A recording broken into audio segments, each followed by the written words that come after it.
नमस्कार, मैं हूं बिहार न्यूज में आपका स्वागत है। खबरों की ओर बढ़ने से पहले एक नजर डालते हैं आज की सुर्खियों पर।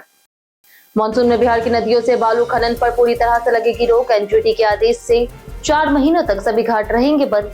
मजदूरों की आजीविका और निर्माण सेक्टर पर मंडराने लगा गहरा संकट। विधानमंडल समितियों में लापरवाही पर सकती अब हर बैठक में वरिष्ठ अधिकारियों की मौजूदगी होगी जरूरी। पीएससी मामलों में भी तेज कार्रवाई के आदेश। राजगीर में द्वितीय शाही स्नान में उमड़ा आस्था का सैलाब। देश विदेश से आए संतों ने ब्रह्मकुंड में किया पवित्र स्नान। प्रशासन ने सुरक्षा के किए पुख्ता इंतजाम। बिहार में कॉलेज संबद्धता प्रक्रिया पर बड़ा सुधार। अब तय समय सीमा में पूरी होगी प्रक्रिया। राज्यपाल के सख्त निर्देश के बाद विश्वविद्यालयों को कैलेंडर पालन करना होगा अनिवार्य। बिहार में स्वास्थ्य विभाग का बड़ा डिजिटल कदम। डॉक्टरों का परफॉर्मेंस अब ऑनलाइन ई-पार रिपोर्ट से होगा तय। केंद्र के स्पैरो सिस्टम के जरिए तैयार होगा पूरा रिकॉर्ड। चलिए एक नजर डालते हैं आज शाम तक की बड़ी खबरों की ओर विस्तार से। मानसून में एनजीटी के निर्देश पर बालू खनन रहेगा बंद। बिहार में एनजीटी के निर्देशों के तहत 15 जून से 15 अक्टूबर तक नदियों से बालू खनन पर पूरी तरह से रोक लग जाएगी। मानसून के दौरान पर्यावरण संरक्षण और अवैध खनन को रोकने के लिए हर साल यह प्रतिबंध लागू किया जाता है। इस फैसले से राज्य के सभी बालू घाट बंद हो जाएंगे। इससे पहले घाट संचालक अधिक से अधिक बालू का स्टॉक करने में जुटे हैं ताकि 4 महीनों की मांग पूरी की जा सके। निर्माण क्षेत्र, सड़क परियोजनाओं और आम लोगों पर इसका सीधा असर पड़ेगा तथा बालू की कीमतें बढ़ने की आशंका है। हजारों मजदूरों के रोजगार पर भी संकट खड़ा हो सकता है। प्रशासन ने नियमों के पालन और अवैध खनन पर सख्त कार्रवाई के निर्देश दिए हैं। मानसून में नदियों की सुरक्षा के लिए कदम महत्वपूर्ण माना जा रहा।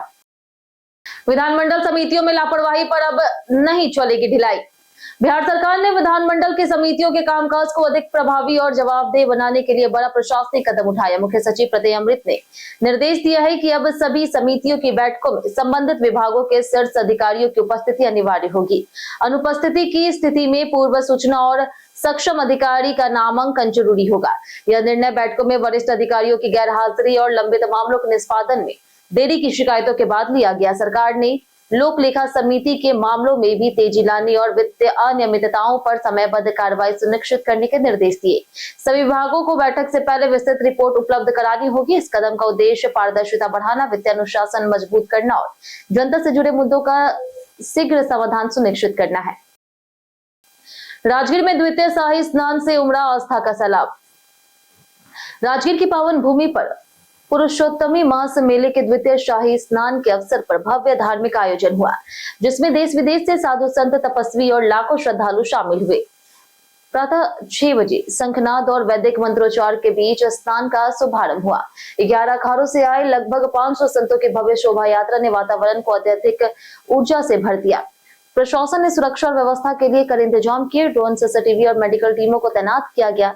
ब्रह्मकुंड पर केवल संतों का स्नान निर्धारित था, जबकि श्रद्धालु बैरिकेडिंग के माध्यम से दर्शन कर रहे थे। 2 किलोमीटर लंबी कतारें मोक्ष की कामना में खड़े भक्तों की आस्था को दर्शा रही थी। अनुराधा नक्षत्र के शुभ संयोग में यह आयोजन अत्यंत फलदायी और आध्यात्मिक महत्व का माना गया है, जिससे पूरा राजगीर भक्ति और दिव्यता से भर उठा। बिहार में कॉलेज संबद्धता प्रक्रिया तय समय सीमा में होगी पूरी।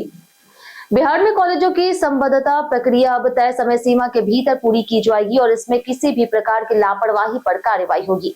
राज्यपाल सह कुलाधिपति सैयद अता हसनैन के निर्देश पर सभी विश्वविद्यालयों को सख्त कैलेंडर का पालन करने का आदेश दिया गया। इसके तहत 15 सितंबर तक आवेदन, 25 सितंबर तक निरीक्षण, 8 अक्टूबर तक रिपोर्ट, 15 अक्टूबर तक समिति बैठक, 30 अक्टूबर तक सिंडिकेट बैठक और 15 नवंबर तक सीनेट की मंजूरी अनिवार्य होगी। इसके बाद 16 अप्रैल 2027 तक अंतिम निर्णय प्रक्रिया पूरी करनी होगी। पहले से निर्धारित 2018 के कैलेंडर को फिर से सख्ती से लागू किया गया है, जिससे पटना हाईकोर्ट ने भी मान्यता दी। निर्देश का उल्लंघन करने पर जिम्मेदार अधिकारियों पर कार्रवाई होगी। इस कदम से उच्च शिक्षा में पारदर्शिता बढ़ेगी और छात्रों के हित सुरक्षित रहेंगे। बिहार में डॉक्टरों का परफॉर्मेंस अब ऑनलाइन रिपोर्ट से होगा तय। बिहार के सरकारी अस्पतालों, मेडिकल कॉलेजों और विशिष्ट स्वास्थ्य संस्थानों में डॉक्टरों की कार्यशैली और जवाबदेही तय करने के लिए स्वास्थ्य विभाग ने नई डिजिटल व्यवस्था लागू की है। इसके तहत सभी डॉक्टरों के लिए 2025-26 को ऑनलाइन परफॉर्मेंस अप्रेजल रिपोर्ट यानी कि ई-पार अनिवार्य कर दिया गया है। केंद्र सरकार के स्पैरो सिस्टम के माध्यम से डॉक्टरों का पूरा कार्य रिकॉर्ड ऑनलाइन तैयार होगा। विभाग ने सभी संबंधित अधिकारियों को 7 दिनों के भीतर डॉक्टरों का डेटा जमा करने का निर्देश दिया। रिपोर्टिंग, रिव्यू और फाइनल अप्रूवल के पदानुक्रम व्यवस्था तय की गई है। इस प्रणाली से डॉक्टर की उपस्थिति, व्यवहार और कार्यक्षमता का पारदर्शी मूल्यांकन होगा। लापरवाही पर कार्रवाई भी होगी। अब डॉक्टर के प्रमोशन और पोस्टिंग उनके ऑनलाइन प्रदर्शन रिपोर्ट कार्ड के आधार पर तय किए जाएंगे, जिससे स्वास्थ्य सेवाओं में सुधार और पारदर्शिता आने की उम्मीद है। पुराने गनी बैग पर किसानों को मिलेगा अतिरिक्त भुगतान। बिहार के सहकारिता विभाग ने धान उत्पादन किसानों, पैक्स और व्यापार मंडलों के हित में बड़ा फैसला लेते हुए खरीफ विपणन वर्ष 2025-26 के तहत पुराने गनी बैग के लिए 48 करोड़ 22 लाख रुपए की प्रशासनिक स्वीकृति दी है। यह राशि 8,461 सहकारी संस्थाओं को लाभ पहुंचाएगी। किसानों को धान खरीद पर न्यूनतम समर्थन मूल्य के साथ 25 रुपए प्रति क्विंटल पुराने जूट बैग के लिए भुगतान किया जा रहा है, जिसमें से 15 रुपए प्रति क्विंटल सरकार द्वारा अनुदान के रूप में दिया जाएगा। कुल 36.78 लाख मीट्रिक टन धान अधिप्राप्ति का लक्ष्य रखा गया है। विभाग ने स्पष्ट किया है कि इस राशि का उपयोग केवल इसी कार्य में होगा और किसी भी प्रकार का दुरुपयोग नहीं किया जाएगा। योजना की निगरानी अधिकारियों द्वारा की जाएगी और समय पर उपभोक्ता प्रमाण पत्र जमा करना अनिवार्य होगा। बिहार में स्वच्छता कर्मियों को 7 महीने बाद मिल सकता है वेतन। बिहार के लगभग 1.5 लाख ग्रामीण स्वच्छता कर्मियों को पिछले 7 महीनों से रुके वेतन के जल्द भुगतान की संभावना है। ग्रामीण विकास विभाग ने लोहिया स्वच्छ बिहार अभियान के तहत 39 करोड़ 59 लाख 67 हजार रुपए जारी की है। यह राशि सीधे कोषागार से जीविका के खाते में ट्रांसफर की जाएगी, जिससे वेतन भुगतान में देरी खत्म होगी और पारदर्शिता बढ़ेगी। नई व्यवस्था के तहत अब स्वच्छता कर्मियों का मानदेय समय पर मिलता रहेगा और फंड की कमी या फिर प्रशासनिक देरी की समस्या दूर होगी। इससे ग्रामीण इलाकों में सफाई और कचरा प्रबंधन को भी गति मिलेगी। विभाग ने स्पष्ट किया है कि इस राशि का उपयोग केवल निर्धारित योजना के तहत ही किया जाएगा। साथ ही निकासी प्रक्रिया को सरल बनाते हुए महालेखाकार से अलग प्राधिकार पत्र की बाध्यता भी समाप्त कर दी गई है, जिससे भुगतान प्रक्रिया तेज होगी। बिहार में पीएम जीवन ज्योति बीमा की 22 लाख पॉलिसियां बंद। बिहार में प्रधानमंत्री जीवन ज्योति बीमा योजना यानी कि पीएमजेजेबीवाई के तहत 22 लाख से अधिक पॉलिसियां मई तक निष्क्रिय हो चुकी है, जिससे राज्य देश में दूसरे स्थान पर है। मुख्य कारण खातों में पर्याप्त राशि न होना और समय पर ऑटो डेबिट न हो पाना है। नवीनीकरण के अभाव और जागरूकता की कमी के चलते लाखों लोग इस सामाजिक सुरक्षा योजना के लाभ से बाहर हो गए। देश भर में 2 करोड़ 32 लाख से अधिक पॉलिसियां बंद है। हालांकि बिहार में अभी भी 91 लाख 59 हजार से अधिक सक्रिय पॉलिसियां हैं, जिससे यह तीसरे स्थान पर है। योजना के तहत बीमित व्यक्ति की मृत्यु पर 2 लाख रुपए का लाभ मिलता है और वार्षिक प्रीमियम 436 रुपए है। विशेषज्ञों का मानना है कि नियमित जागरूकता और समय पर नवीनीकरण से स्थिति में सुधार किया जा सकता है। बिहार में 50 लाख किसानों की फार्मर रजिस्ट्री हुई पूरी। बिहार में अब तक 50 लाख से अधिक किसानों की फार्मर रजिस्ट्री पूरी की जा चुकी है, जिससे उनका डिजिटल रिकॉर्ड और सटीक पहचान तैयार हो रही। इस प्रक्रिया से किसानों को एक यूनिक फार्मर आईडी मिल रहा है, जिसके जरिए खाद, बीज, ऋण और फसल सहायता जैसी सरकारी योजनाओं का लाभ सीधे उनके बैंक खातों में पहुंचेगा। राज्य में 88.40 लाख किसानों का केवाईसी पूरा हो चुका है और अभियान 30 जून तक जारी रहेगा।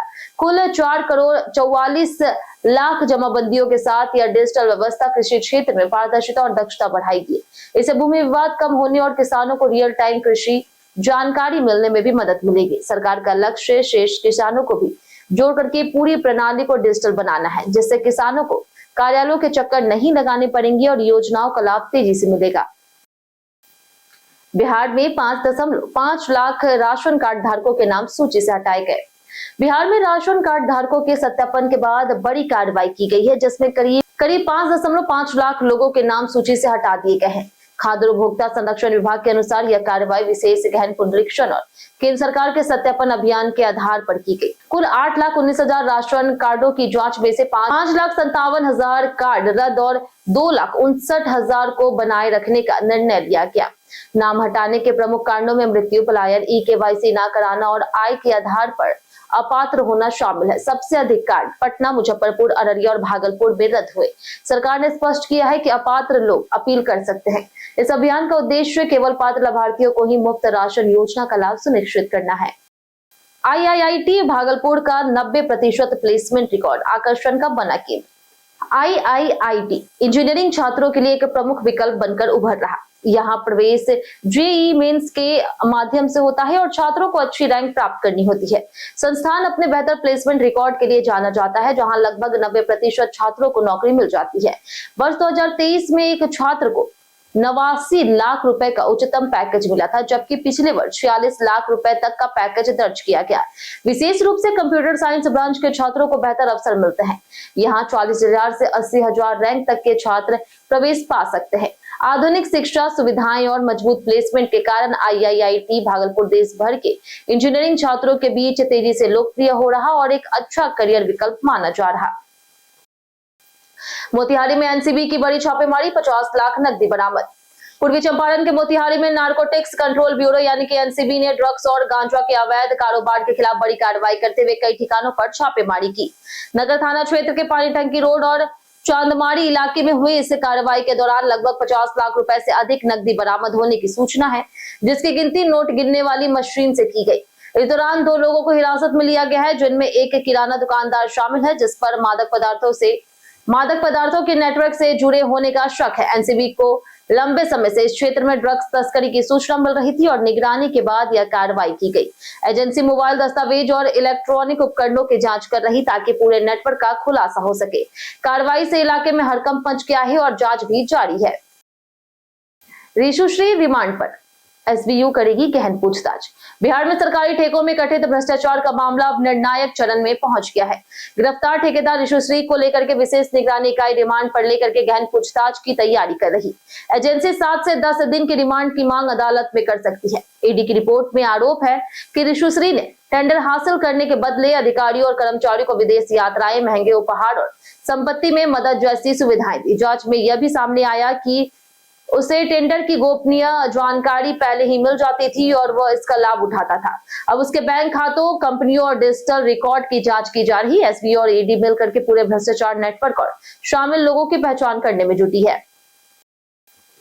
सरकारी आवास आदेश के खिलाफ पप्पू यादव का तीखा विरोध। बिहार के पूर्व मुख्यमंत्री राबड़ी देवी को 20 साल से अधिक समय से आवंटित सरकारी आवास खाली करने के आदेश के बाद राजनीतिक विवाद बढ़ गया। पूर्णिया सांसद पप्पू यादव ने इस फैसले का विरोध करते हुए सरकार से पुनर्विचार की मांग की। उन्होंने कहा कि राबड़ी देवी को सम्मानजनक वैकल्पिक आवास दिया जा सकता है और यह कदम राजनीतिक प्रतिशोध जैसे प्रतीत होता है। पप्पू यादव ने कहा कि लोकतंत्र में सभी को सम्मान मिलना चाहिए और सत्ता स्थायी नहीं होती। उन्होंने ऋषुश्री मामले में भी गंभीर आरोप लगाते हुए व्यापार जांच की मांग की। साथ ही उन्होंने कहा कि वह इस मामले में अदालत का रुख करेंगे और जरूरत पड़ने पर सुप्रीम कोर्ट जाएंगे। पप्पू यादव ने विपक्षी दलों की सक्रियता और पेपर लीक मामलों पर भी चिंता जताते हुए सख्त कार्रवाई और परीक्षा सुधार की मांग की। सूर्यवंशी की निराशा भरी तस्वीर हुई सोशल मीडिया पर वायरल। आईपीएल 2026 के क्वालिफायर 2 में भले ही राजस्थान रॉयल्स हार कर फाइनल से बाहर हो गई, लेकिन 15 साल के सूर्यवंशी ने 47 गेंदों पर 96 रनों की धमाकेदार पारी खेलकर सबका दिल जीत लिया। हार के बाद उनका निराश चेहरा सोशल मीडिया पर वायरल हो गया, लेकिन फैंस उन्हें जमकर सराह रहे हैं। पूरे सीजन में उन्होंने 700 plus run, 235 plus strike rate और कई रिकॉर्ड अपने नाम किए। लगातार 2 प्लेऑफ मैचों में उनकी 97 और 96 रन की पारियां उनकी प्रतिभा और मैच्योरिटी को दिखाती है। फैंस और पूर्व क्रिकेटर उन्हें भारतीय क्रिकेट का भविष्य मान रहे। सोशल मीडिया पर एक ही आवाज गूंज रही, वैभव तो हीरा है हीरा, आज रुका है पर कल और तेज दौड़ेगा। यह युवा स्टार हार में भी प्रेरणा बनकर के उभरा है और नया इतिहास रच चुका है। बीते दिन हमारे द्वारा पूछे गए सवाल का जवाब आप लोगों से बहुत लोगों ने हमारे कमेंट बॉक्स सेक्शन में लिख कर दिया है। जिन्होंने हमारे द्वारा पूछे गए सवाल का जवाब दिया उनके नाम है संजीव कुमार, विजय सिंह, राजवेंद्र ताती, दीपक कुमार, बारूद पटेल, प्रमिला कुमारी, जितेंद्र ठाकुर, अबोध कुमार, जितेंद्र ठाकुर, अनवर करीम खान, रंजीत मिश्रा, नौशाद रजा, पारस कुमार, राजकुमार, राजकिशोर महतो, मिंटू सोनी, अर्जुन राम, विनोद शाह, अमित शाह, रवि मोहन वर्मा, लक्ष्मी मेहता, अमित कुमार, जगन्नाथ शाह, संजय कुमार, कुश कुमार, पुरुषोत्तम कुमार, राकेश मिश्रा, राम बाबूदास, जारा, अमरजीत कुमार, रामशंकर सिंह, धनंजय कुमार, सुबोध कुमार, विजेंद्र सिंह और नगेंद्र कुमार। इसके साथ बढ़ते आज के सवाल की। आज का सवाल है, क्या बिहार में कानून व्यवस्था में सुधार हुआ है या स्थिति पहले जैसी है? आप अपना जवाब हमें हमारे कमेंट सेक्शन में लिखकर जरूर बताएं। आज के लिए इतना ही। आप अपना जवाब हमें हमारे कमेंट सेक्शन में लिखकर जरूर बताएं। आज के लिए इतना ही। बिहार की तमाम खबरों के साथ बने रहने के लिए देखते रहे बिहारी न्यूज और साथ ही यूट्यूब चैनल पर देखें, चैनल को सब्सक्राइब कर दे और अगर आप फेसबुक पेज पर देख रहे हैं तो लाइक और फॉलो जरूर करें।